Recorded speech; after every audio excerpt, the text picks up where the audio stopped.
I have never had the option of not being left to my own devices. It seems unfair to so many that I should have been so inclined to prove every word of Christ Jesus true. Nevertheless, I arrived at a point in my life, I decided to take LSD 25 and study the Bible one more time.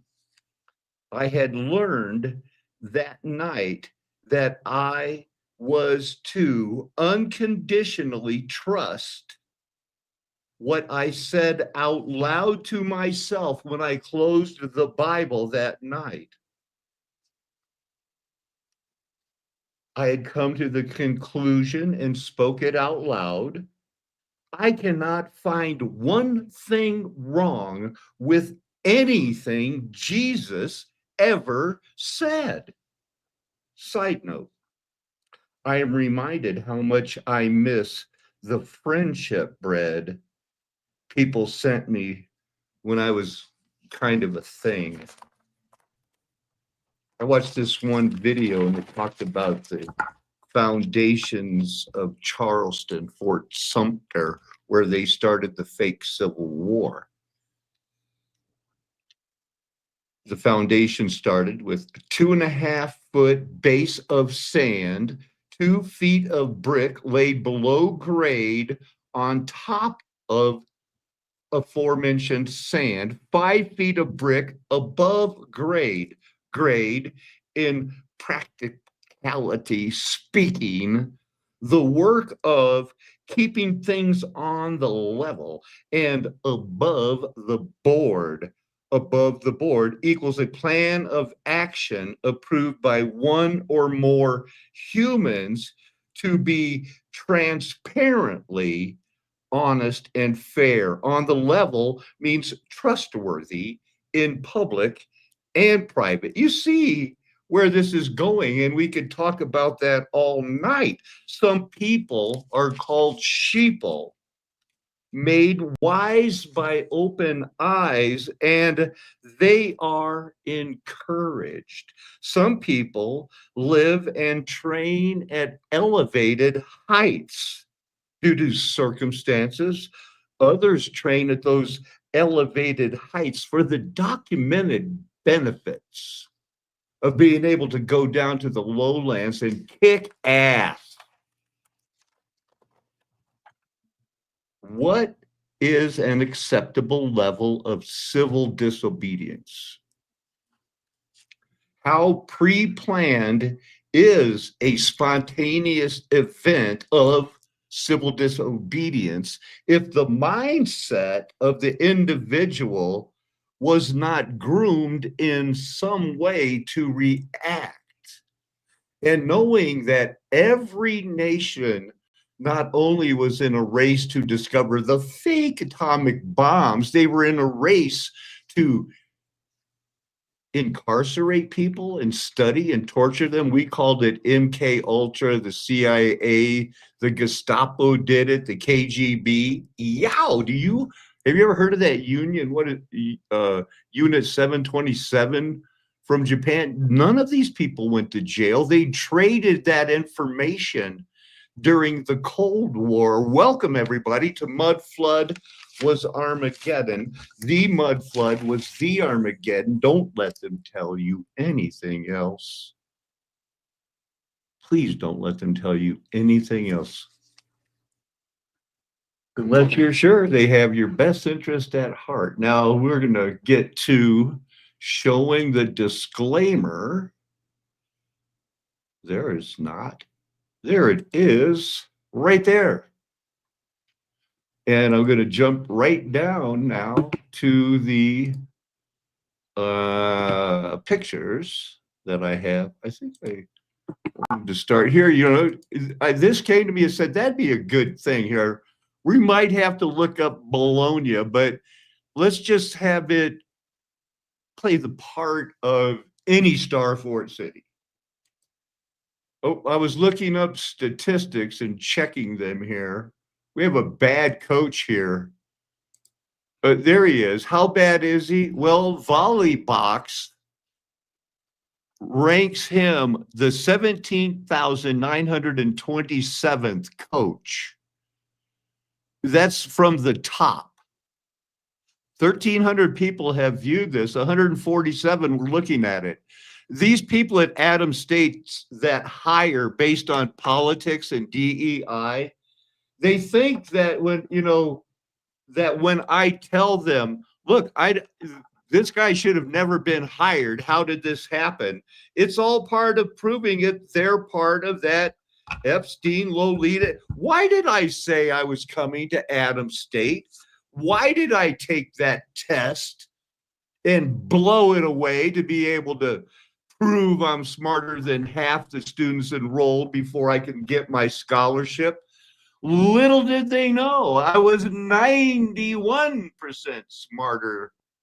And that was taken on a bed in a motel room because they had not given me the room I was ready to pay for. And who in this world, some are made wise, others are out there trying to sell you that a clown demon told me not to talk about clown demons when I was taking mushrooms in art school managing a grocery store. You should trust me about demons and clowns and the short season. Anyway, this guy's going to take you on a little trip of Charleston. I might kind of rush through these Charleston pictures. Grim years it was when they first discovered these walls. They were eating each other or something like that. They could build these walls, but they say, oh, here's what the humans could build. All the money and the government gets better. Let's rivet together something, and they all died. It didn't work. The Huntley died.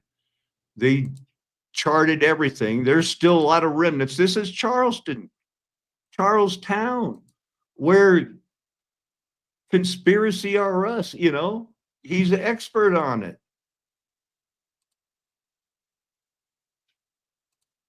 Look, Photoshop. This is Fort Sumter, start of the Civil War. They ended up finishing it off. It's the world's longest siege. A close-up of it before they finished it off, I guess. They couldn't even finish it off, even though they had ships firing, blowing it up. Look at this is the ship that was going to protect that fort. A little bit of discrepancy never hurt. How many star forts were around there? Many.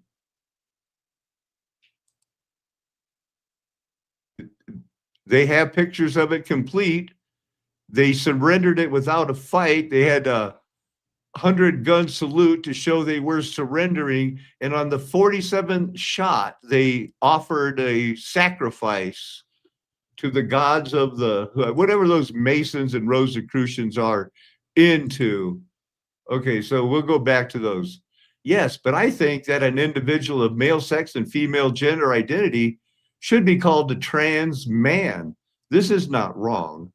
It's rude as what? This is a cussing movie? Look at that. I'm trying to look at that.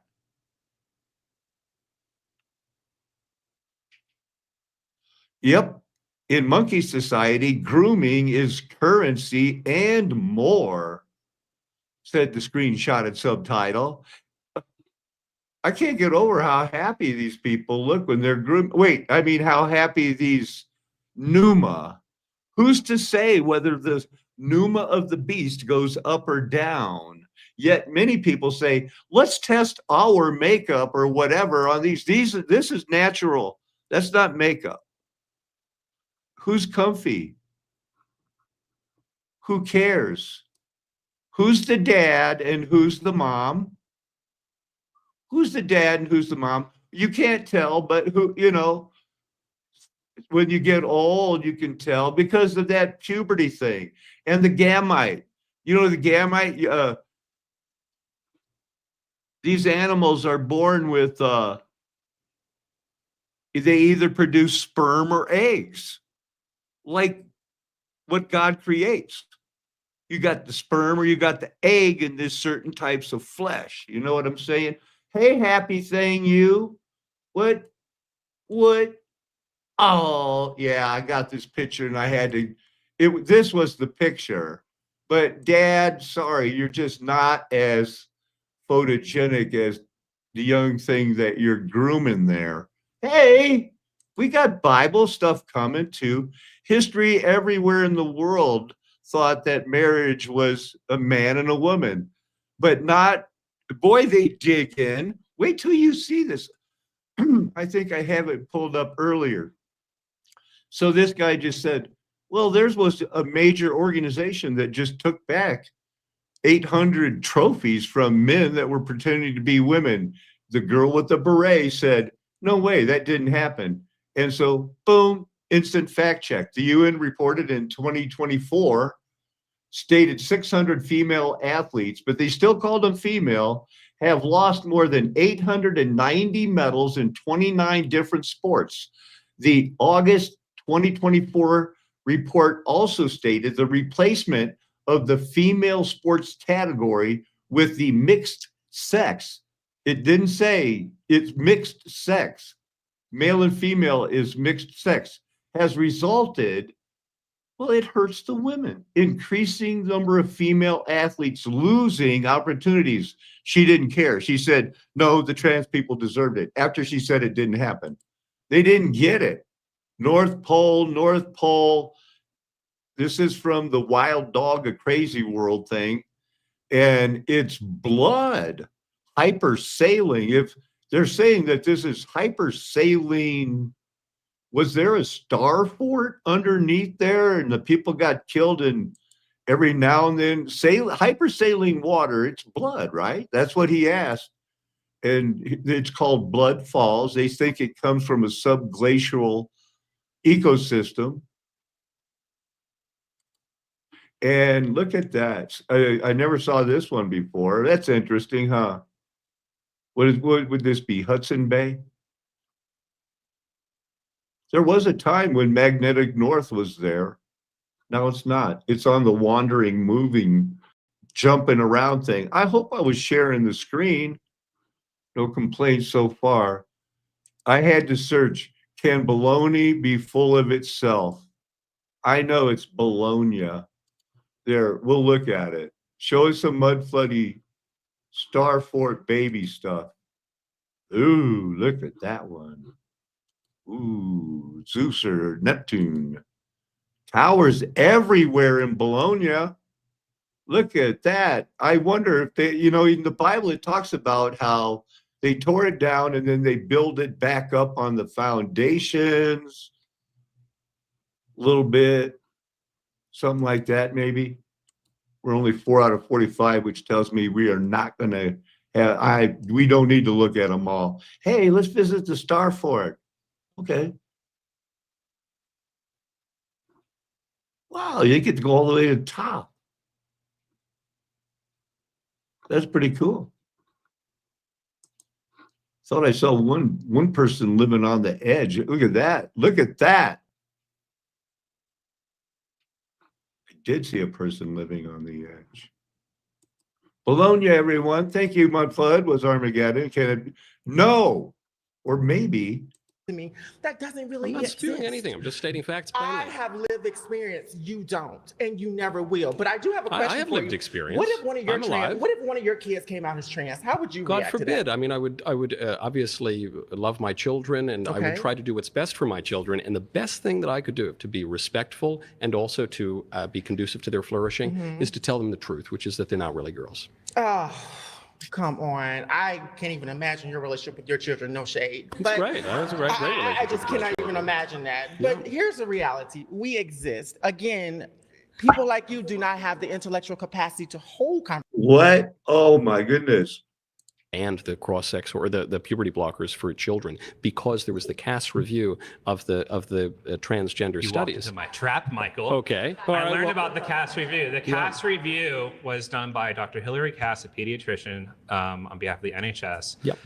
They did not find any evidence of harm and they did not recommend a ban, and a ban did not happen. All they did was A ban on limit what? A ban on what? puberty blockers. On puberty blockers. All they did was limit access to research settings. France did a similar national review. They found the opposite thing. So here's the problem. So the UK did ban it. That's something you said. No, they restricted it. Have you ever seen? What's the difference? Guns They are banned it for restricted. kids. They're not banned. There you go. That's the difference. They- So, have you they- ever watched a toothpaste commercial, Michael? This is my line I prepared. I want to say. okay. Okay, Be so my guest, yes. you know when they say, So this is how they lose arguments and do not care, because their agenda is Moloch, Baal worship. They want children sacrificed. Puberty blockers makes a person who might grow up and be gay and have a chance to repent and maybe have a family into somebody that will never have children once you go down that puberty blocker road. Mainstream media. That's why we're so happy to be partnering with Straight Arrow News. The work they're doing gives us a you're not complete paying me. Jen, do you think that psychologically that person would feel empowered to Well, assert they're not a social themselves? contagion. The fact of identifying as LGBTQ is a right. social contagion. You can go back to semantics all you want. We Semantics means understand. meaning. So if we want to understand what we mean, we actually do have to delve into semantics. I'm going to go back to my point. let's, Thank you. Let's try. If someone is surrounded by people like you who are saying that their identity is invalid, that their existence is invalid, that their marriages are not valid. What we're saying is that you were born able to produce sperm or eggs. That can never be changed. You can be gay all you want. It's not wise according to the Bible, but you cannot convince me that you're a woman if you were born producing sperm. Boom, period, exclamation point. I'll keep that up in case we need another laugh. Side effects which are continuing this. So this is RJ wanted everybody to see this before tomorrow morning. It's mind-blowing. Okay, this book is ridiculous when you get into it. So I'm going to show you some pictures in here, and this stuff really blew me away. And there are pictures in here that just give me the goosebumps. That's all I can say. So check this. When she put an egg in the water was imprinted with the picture of the egg. Now, when she put cubes and different objects in water, it was imprinted with those same exact thing. So water takes on anything that is placed into it, anything that's around it. The words that you say, you know, Dr. Emoto and that whole thing, like you say love and the water takes on the word love. You say hate and the water breaks down. That's exactly what's happening. And Veda Austin was discovering all of this. So next she goes into herbal remedies. So things like milk thistle, CBD, all these beautiful remedies. Check this out. Each different herbal remedy has a different imprint on water. And those are the different pictures of the different herbal imprints. So when you're going to consume nature's superfoods, you're consuming an imprint that is changing all of the structure of your water, almost like alchemy. It is transmuting the water in your body to begin to heal, just like the old stained glass windows in the cathedral. That's what nature's doing. Now, when you go and take poison, which is made by a pharma company, you can imagine what it's doing to your water. Isn't that a good pun? The harma. I think it is. What causes quarrels and what causes fights among you? James chapter 4, verse 1 starts. It then continues.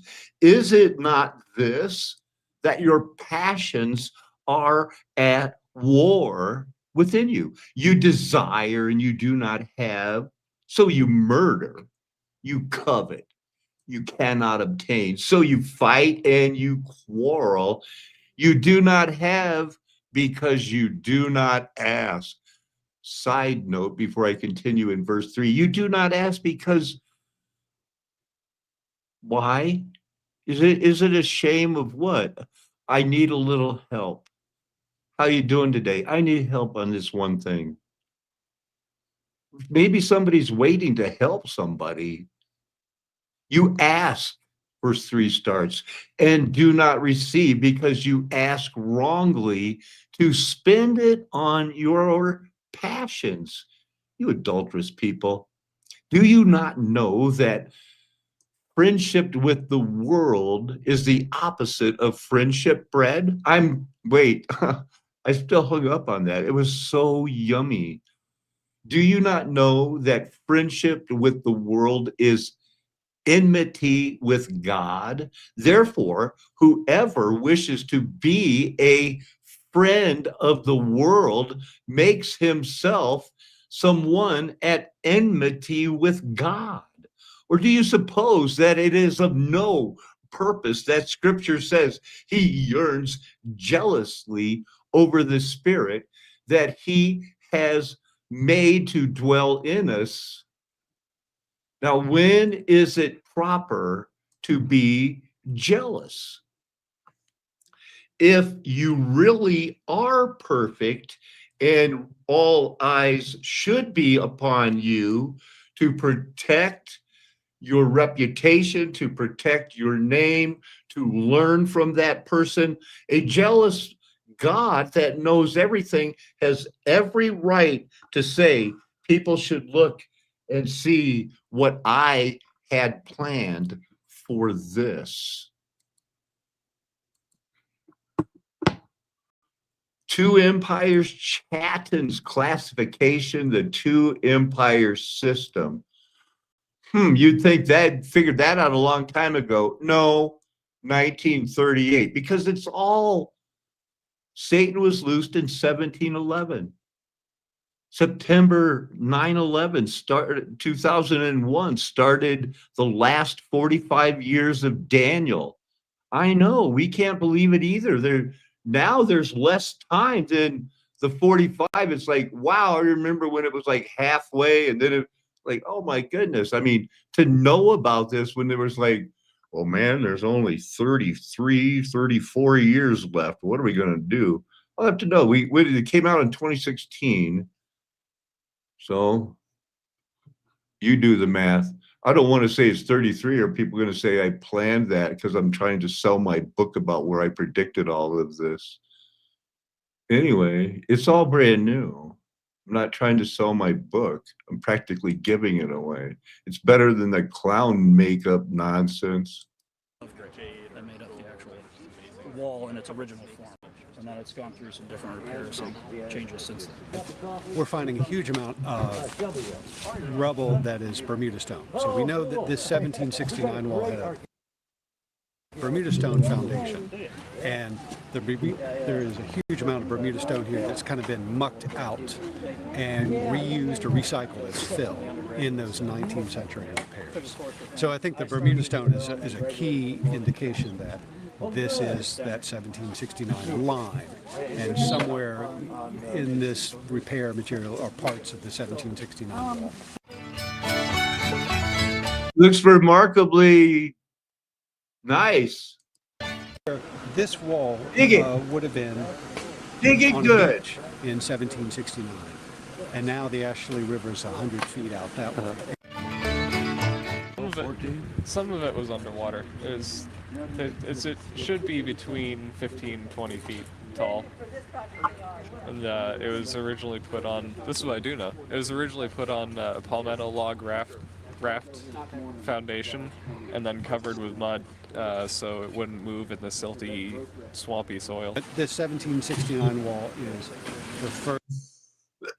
Wow, the 1769 wall, they found it. What else you got here, dude? This guy here. The old city wall.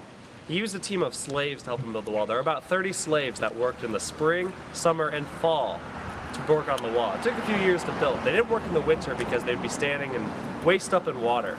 And the masters of the plantations, or wherever they got the slaves from, didn't want them working in the winter due to be so cold. So yeah, Josiah Smith's house. Let's cut that off. I think when he starts, he says something interesting.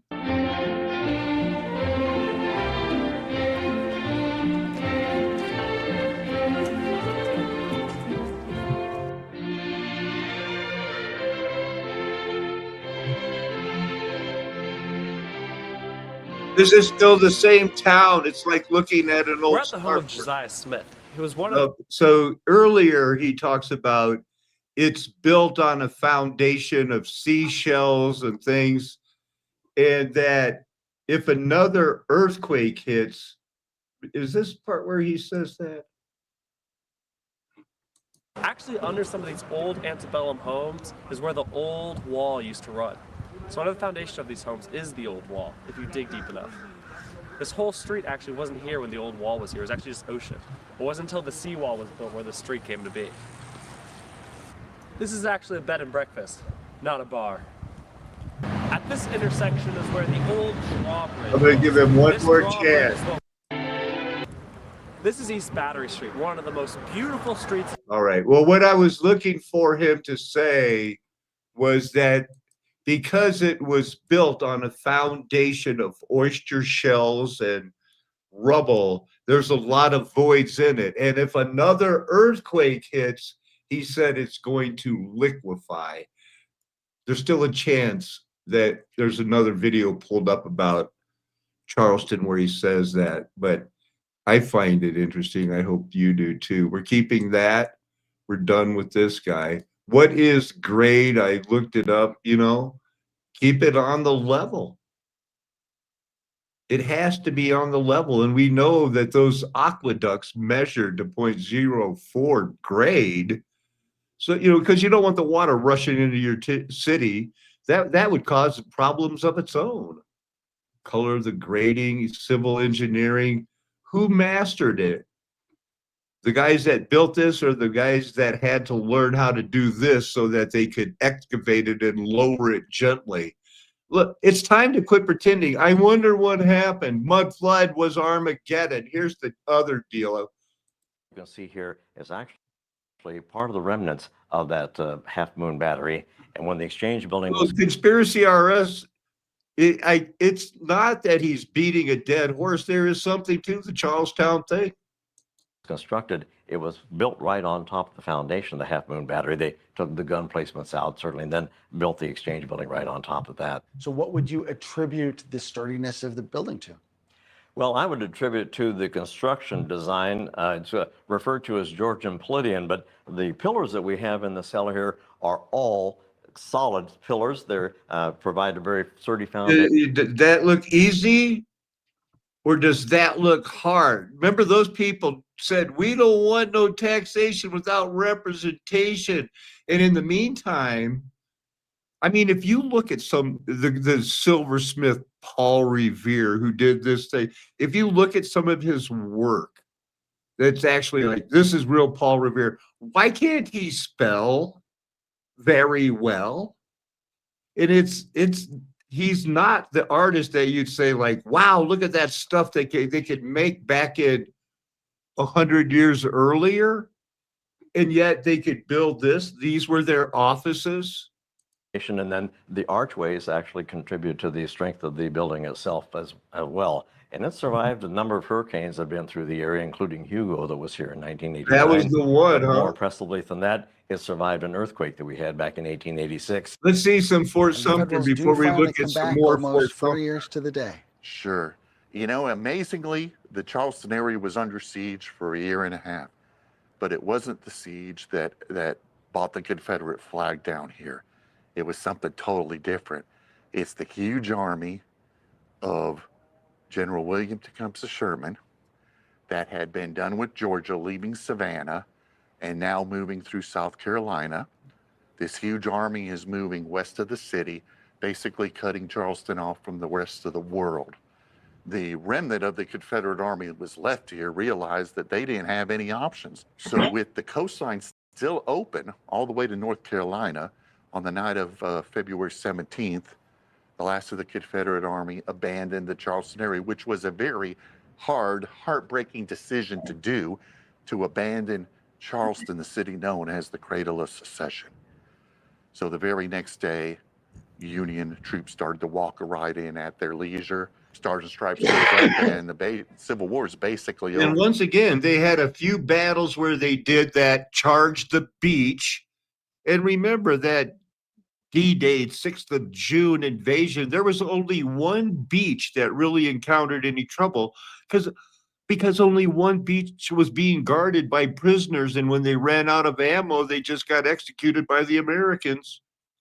This is all fake history to cover up mud flood was Armageddon, and you need to just stop and realize we're under judgment. What does judgment bring, says the prophets, all of them, not only me. Plague, famine, and pestilence, come on. Animals, but we can't. And because we can't, we're underutilizing those resources. And why can't we import them? There's a tariff. We cannot utilize our country to its full potential because of a political decision made by people who are not well informed on this industry. And because we are consuming our own domestic herd at an unsustainable rate, the price at the grocery store is going to continue to increase. And yeah, I guess the rancher might see some higher wages out of this, but in the long term, that won't be the case because eventually the entire industry will collapse. So we need to import animals in order to allow domestic producers to increase their animal herds. But that can't happen because of all of the economic decisions that have been taken out of the farmers' hands. And what is the government's plan here? Do they have a plan to rebuild the herds? Nope. They have a plan and they do it all the time. If you don't know, look up on the search engine of your choice, the Granger movement. It always comes down to we can't keep producing at wartime levels, and we need more livestock. So they say that hasn't been enhanced with the GMO robot. Nothing posted on the USDA website about it. Do they have like targeted goals? Anything in mind of what they want to do, how they plan to do it, how they plan to pay for it, how they plan to get ranchers to sign off on any of this? And if the ranchers don't increase their herds, then the farmer is going to lose money because there'll be nothing to eat our grain, because we also can't export it to the animals overseas because, again, there's a trade war, which we started. None of this makes any sense. It's always important to remember, farmers are price takers. One of his deals is, and you can't import the animals, even though the price of beef goes up, people are going to pay it. And then there aren't going to be any more. So that doesn't sound yummy.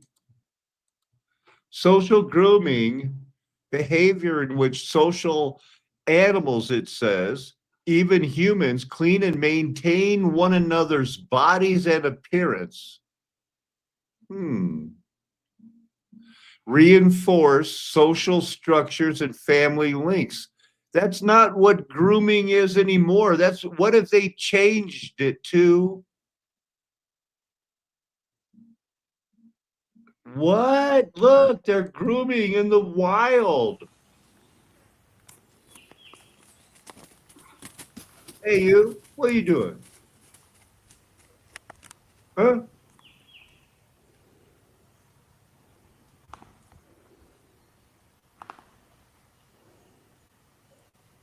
He's hiding. That's not grooming, that's hiding. Man, don't tell me you're going to show me some grooming and show me it bathing. I don't want to watch the cat videos. I don't want to get labeled as that guy. Hey, I looked up the Half Moon Battery in Charleston. It's weird, right?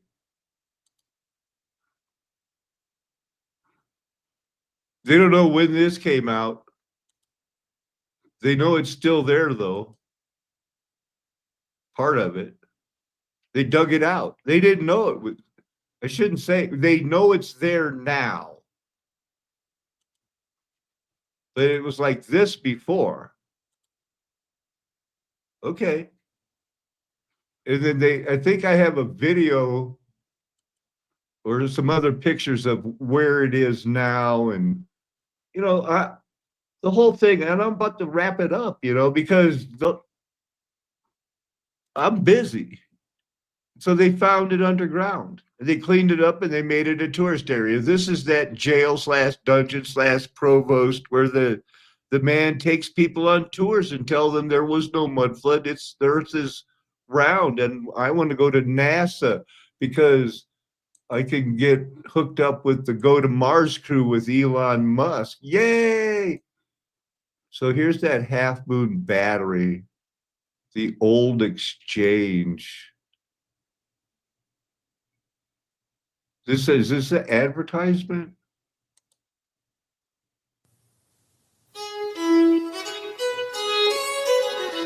Europe, for example, designed a similar half-moon structure called Fort Lupin during the late 1680s.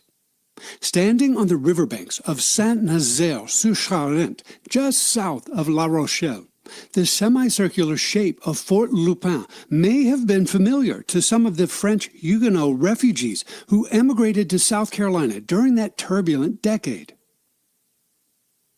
As I mentioned in episode number 98, the map of Charleston drawn in 1686 by Huguenot immigrant Jean Boyd depicts a physical mass projecting from the east end of Broad Street that we might describe as having a semicircular or half-moon shape. This feature, which Boyd did not specifically describe or identify, probably represents a combination of natural and man-made elements. That is, a naturally occurring scarp of dry land projecting slightly from the shoreline that the settlers outlined and augmented with wooden pilings driven into the mud to suit their defensive needs during the late 1670s or early 1680s. Although the demolition of this early half-moon is not recorded in any known documents, the brick semicircle erected in the 1690s occupies the same physical space as the feature depicted in Jean Boyd's map of 1686.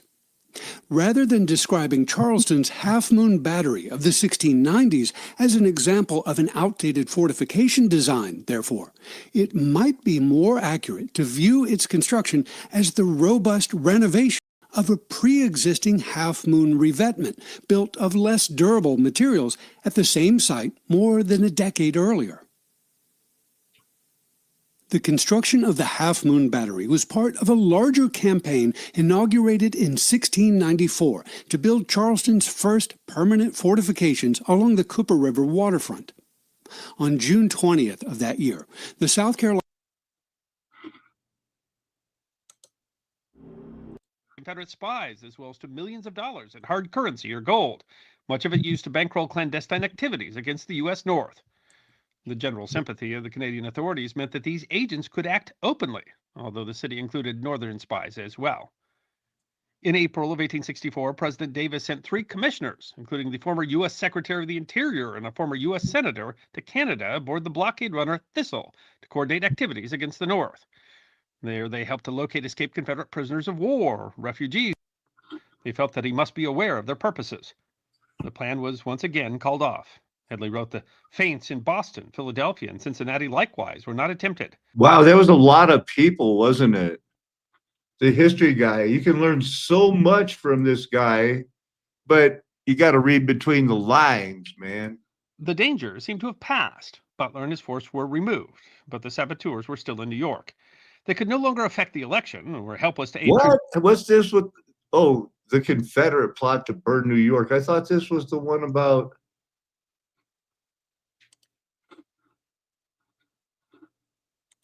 In 1792, the United States Congress passed a law that would quietly shape the next 2 centuries of global finance. It was called the Coinage Act of 1792, and on the surface it looked simple, a law to create a national mint, define the value of coins, and give a young republic its own money. But beneath the surface, this act was far more than a bureaucratic measure.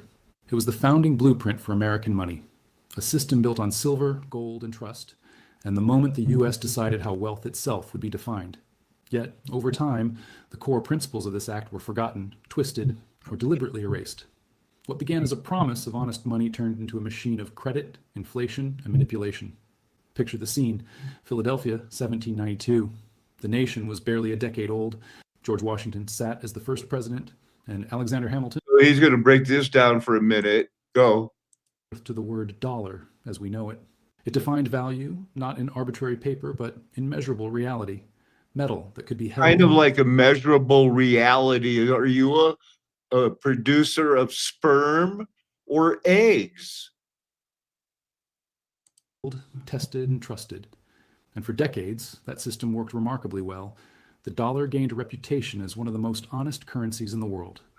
But as the country grew richer and more complex, that founding ideal started to erode. Wars, debts, and expansion made paper money tempting again. The Civil War would eventually force the government to issue unbacked greenbacks. Hey, I know. I don't like it. I don't usually show the AI video, but this man's channel, sometimes he talks.